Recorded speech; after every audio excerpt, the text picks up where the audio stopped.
Here I have ZTE Blade 10 Prime, and today I'm going to show you how to check your IMEI number and serial number of this device. So firstly, you have to open your phone application, then open keyboard on it, and then enter the secret code, which is *#06#, and now you can see your IMEI 1 and IMEI 2.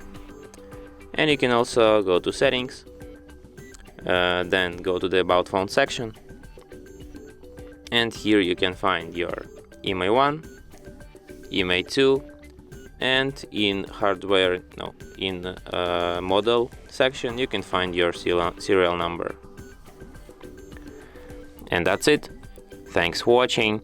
If you find this tutorial useful, don't forget to hit that like button and subscribe to our channel.